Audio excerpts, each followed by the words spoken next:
Coucou, coucou les amis, ça va, j'espère chez vous, chez moi, en forme et toujours par la grâce de Dieu. Bienvenue chez Sarah Info TV, sentez-vous à l'aise. Si aussi c'est la première fois que vous puissiez voir cette chaîne Sarah Info TV, surtout n'hésitez pas de vous abonner et ainsi partager notre lien, cela nous fera énormément du bien. Alors, je vous dis déjà welcome, welcome chez Sarah Info TV, sentez-vous à l'aise. Faites comme chez vous. Comme je vous ai dit qu'ici, nous partageons les effets divers et nous parlons de l'actualité. Alors aujourd'hui, nous sommes venus parler sur l'histoire de pasteur Marcelo avec son ami d'enfance, le pasteur prophète Francis Tato. Il y a eu un certain moment que, pendant beaucoup de temps, pardon, que de ces deux gens ici ne se parlaient pas. Donc, le pasteur Marcelo Tonasi avec son ami d'enfance, que le prophète Francis Tato. Ces deux personnes ne se parlaient pas, ne se côtoyaient même pas, mais auparavant, ils étaient de besties, de best friends. Auparavant, on ne savait pas ce qui s'était passé entre les deux personnes. Subitement, on a commencé à voir des choses qui ne marchaient pas entre les deux personnes.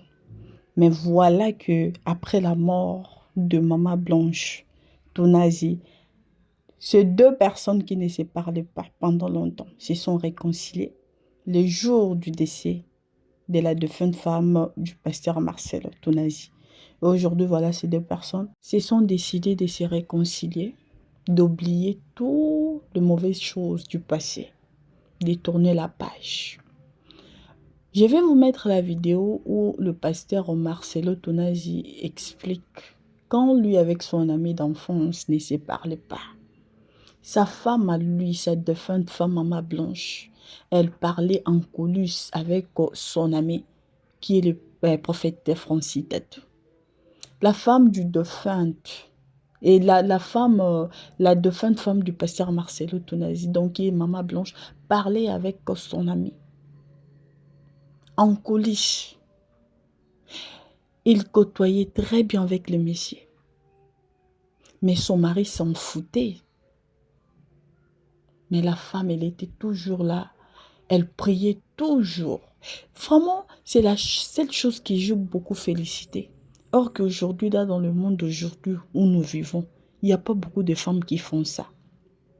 Le femme d'aujourd'hui, là, quand toi, l'homme, tu ne parles pas avec son mari, lui, il n'a même pas besoin de vérifier c'est quoi les problèmes, même si ton mari a raison.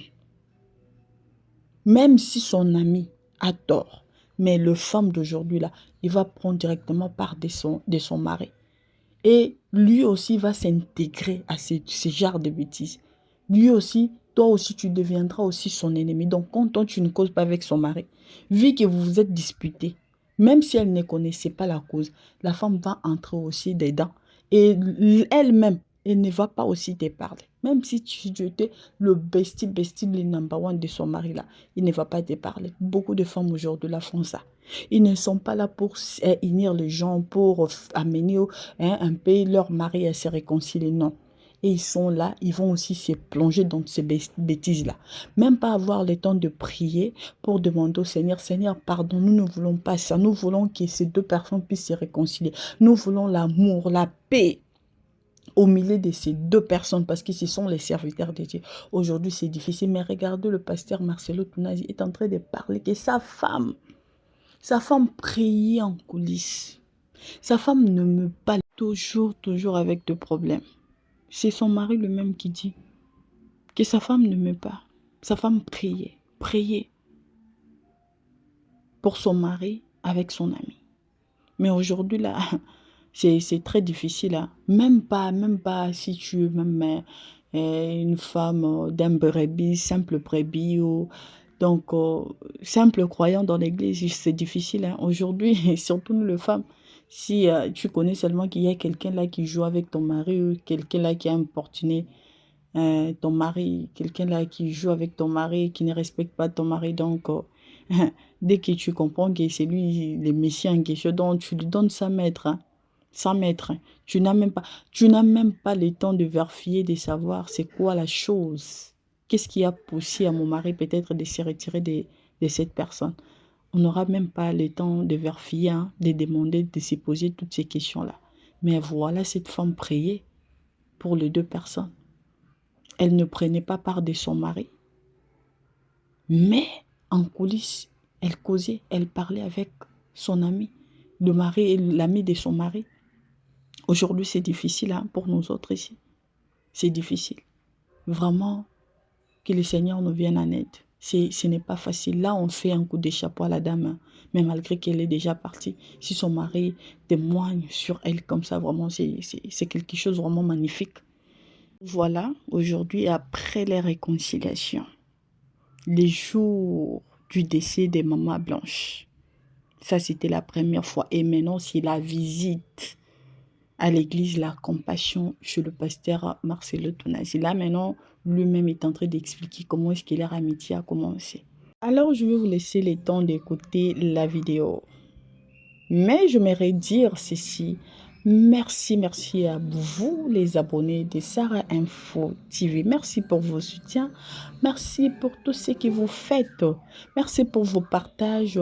Merci pour vos commentaires qui est toujours positif. Merci pour vos likes. Vraiment, merci pour tout ce que vous faites. Que mon Dieu vous comble, qu'il vous bénisse abondamment.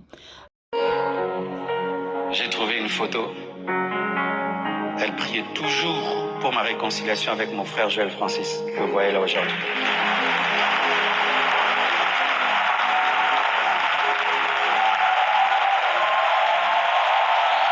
Vous avez vu la photo? Elle avait pris cette photo, elle l'a mise dans son âge. J'aimais la photo. Autant n'est-ce pas Babogar. C'est nous, hein, c'est nous. Néanmoins bien. Donc, c'est une photo qui date même de 18 ans ou 17 ans. C'était comme moi et lui, on était en paix. Je prêchais à main propre, il prêchait la compassion. Il n'y avait jamais une action que Joël Francis fera sans moi et que je ferai sans lui. Et elle était restée dedans. Quand on a commencé à se détruire là, elle a refusé. Elle priait tous les jours. Réconcilie ses hommes. Le jour qu'elle est allée accoucher, oracle, moi et Joël Francis, on attendait l'accouchement d'oracle, si vous ne savez pas. C'est pourquoi beaucoup de gens sont étonnés. Mais comment pasteur Marcelo n'a pleuré que quand Joël Francis est venu? C'est les souvenirs des temps passés. Mais je ne savais pas qu'elle priait pour ça, mais je sentais que chaque fois que je lui envoyais des missiles,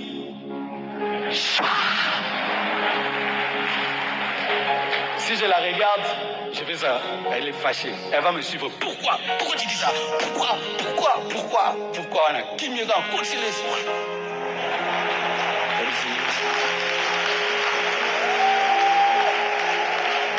Elle dit non, je ne suis pas content. Si tu as des choses à lui dire, tu l'appelles.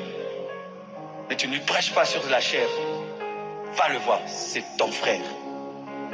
Mais nous sommes un peu têtis. Être leader, mais la prière est puissante, plus puissante que le caractère.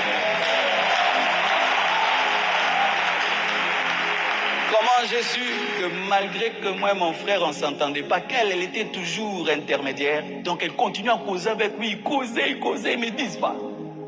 Un jour elle me dit, Marcelo, prie pour Joël. J'ai dit, oh, quoi? Non, il est en Israël là-bas, il y a des bombes même à l'aéroport. Oh, comment toi tu sais? Non, je suis avec lui ici en ligne. Oh, comment toi tu sais? Et puis il m'a envoyé une vidéo. J'ai dit, donc, tout est cool.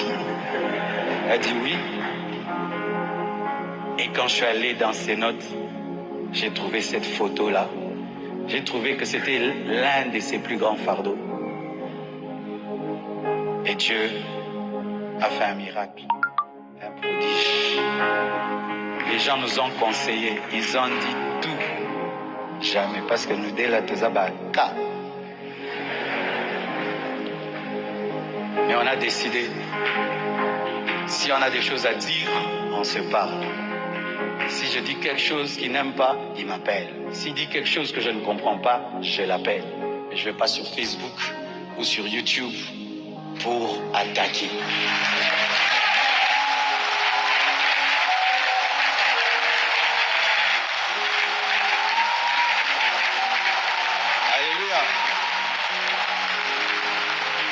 gens veulent qu'on prêche directement ensemble. Ce n'est pas notre priorité de prêcher ensemble ou de prêcher. Notre priorité, c'est d'abord la relation. Parce qu'on ne fait pas un théâtre pour vous faire plaisir. On ne fait pas un film pour vous faire plaisir. On n'est pas en train de tourner un théâtre.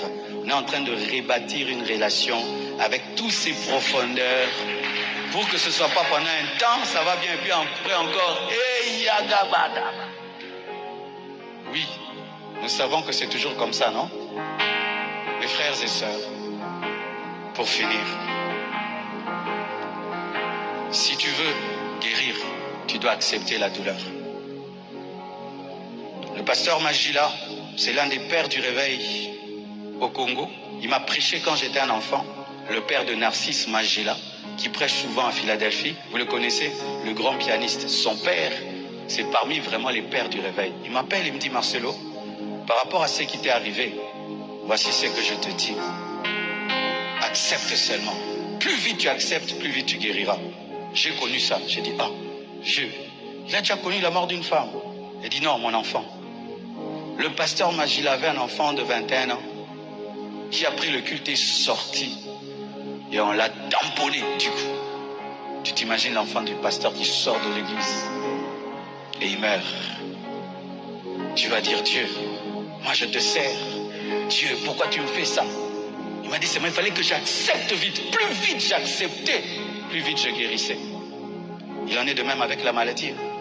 Tu sais que si tu as une plaie, tu n'acceptes pas que tu as la plaie. Ça va pourrir. Et si ça continue, on va t'amputer. Et quand tu fais semblant, parce qu'il y a des gens qui tombent dans le déni, tu as perdu quelqu'un, mais tu veux nier. Il faut reconnaître, mon père est mort, ma mère est morte, ma femme est morte, mon mari est mort, mon frère, j'ai perdu ceci, j'ai mal. Il faut reconnaître, il faut accepter. Il faut accepter. C'était difficile d'accepter. Je ne pouvais pas regarder sa photo. Je ne pouvais pas écouter ses voices. Je ne pouvais pas. C'était comme si elle apparaîtrait un jour. Elle apparaîtrait un jour. Dieu me dit non, elle n'apparaîtra pas, elle est partie. Tu dois accepter qu'elle est partie. Tu dois accepter. Certains, vous êtes dans des deuils de 10 ans. Jusqu'aujourd'hui, tu n'acceptes pas. Ton mari est parti, ta femme est partie. Jusqu'aujourd'hui, non, tu dois accepter. Tu dois accepter, c'est fait. Tu dois accepter. Le temps que tu passes à refuser va détruire ton âme et va pourrir ton âme. C'est pourquoi Jacques-André Verneau disait, lorsque tu as un deuil, tu dois pleurer totalement. Tu acceptes et tu pleures. Et puis tu continues la vie. Si tu pleures à moitié et tu tombes dans le déni, le jour que ça te rattrapera, même après 10 ans, ce sera terrible. Et je vous dis, aujourd'hui, j'ai eu un examen que Dieu... Parce que le Dieu qui guérit le cœur, c'est pas seulement, il te guérit comme ça. Il t'amène dans des processus. C'était m'a dit, écoute son voice. J'ai dit, non, écoute. J'écoute, je pleure. Il dit, oui, elle est partie. Regarde ses photos. Non, regarde. Je regarde. Elle est partie. Ok. Entre dans son chantier. J'ai dit, non, j'entre pas. J'entre. Il dit, tu vas finir ce chantier à sa place. Ok. Regarde ses habits. Tu refuses. Regarde ses habits. Qui sont là, ça fait des mois. Elle ne porte pas. Elle est partie. Ok. Mais vous savez une chose que je ne faisais pas? J'entrais jamais dans son bureau à l'église. Je passais comme ça, comme si le bureau n'existe pas. Aujourd'hui, au premier qui me dit, entre dans son bureau. Je dis, entre dans son bureau. Ce bureau-là va rester comme ça. Entre dans le bureau. Au premier culte, j'entre dans le bureau, je m'assieds. Regarde la chaise, regarde la chaise. Elle n'est pas sur sa chaise. J'ai dit, regarde. Tu dois accepter. Tu dois changer ce bureau, en faire un salon. Ce n'est plus son bureau. Tu dois accepter. J'ai pleuré. Parce que guérir, ce n'est pas que tu ne pleures plus. J'ai pleuré dans son bureau. J'ai séché mes larmes. Et puis il m'a dit, commence à lire. Parce que dans son bureau, il y a des écrits, des tableaux avec des écrits. Je commence à tout lire. Et puis je tombe sur un tableau. C'est comme si elle avait acheté ce tableau pour le jour où j'irai dans ce bureau. Et j'ai trouvé ça et je vais me m'arrêter là. Et je trouve ceci. Il y a ce tableau avec un lion. Il dit, celui qui est destiné à devenir grand est caractérisé par la patience. Il est forgé par les épreuves. Ses racines se fortifient dans le secret. Le silence le construit et il apprend dans l'humilité.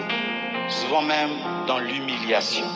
Et quand vient son temps, il sort non pas comme un lionceau, mais comme un lion. Alléluia.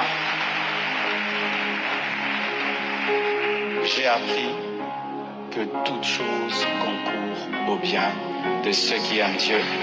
Et ce que tu ne comprends, je crois, aujourd'hui, tu le comprendras demain. Que Dieu vous bénisse abondamment.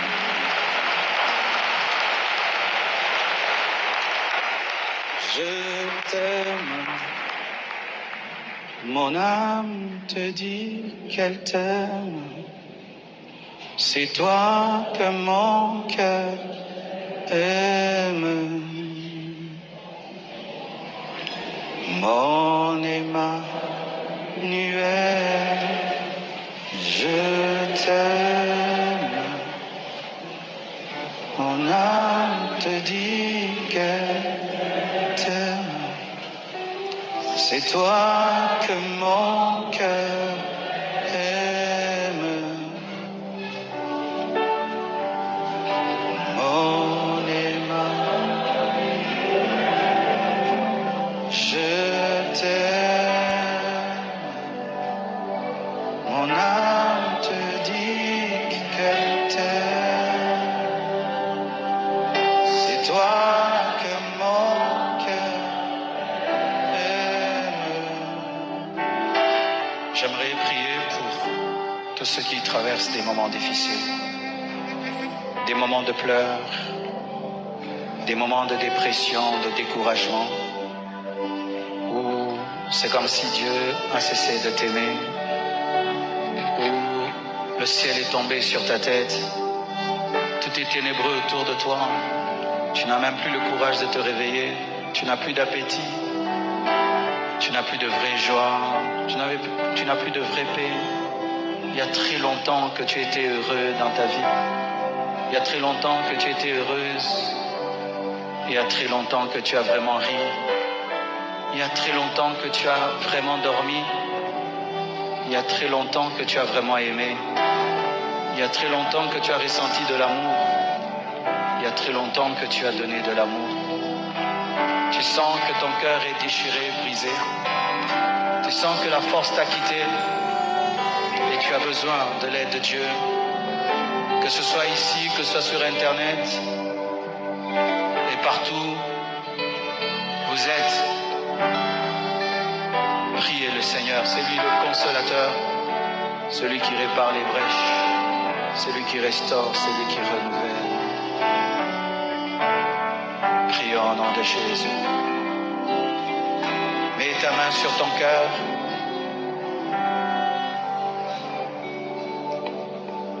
Seigneur Dieu de gloire, je suis tellement conscient que seul toi peux réparer ces cœurs. Toi seul tu peux guérir. Toi seul tu peux restaurer.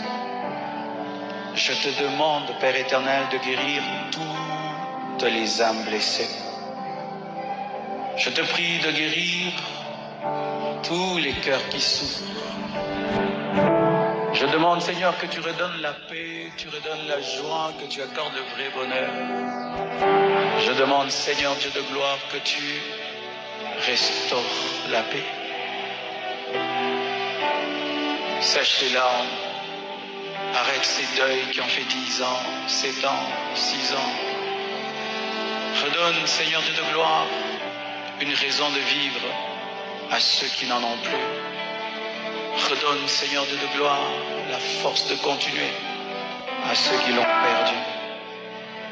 Shaleyanteka, Kariazitelesha, Rias Kamalia, Alirias Sandele Shagaya, Lirias Katalebras. Et cela s'est passé devant le monde entier. Quand j'ai avancé, beaucoup de gens ne savent pas ce qui m'a fait pleurer quand on s'est vu. Il m'a dit Mutunawake. Et il savait que Blanche était notre intermédiaire. Et c'est là qu'on s'est embrassés et on a commencé à pleurer. Ma prière pour lui, même jusqu'à aujourd'hui, est que Dieu le restaure. Parce que ce n'est pas du tout Bassine. Je me trouve avec lui, je n'arrive même pas à le consoler au fait.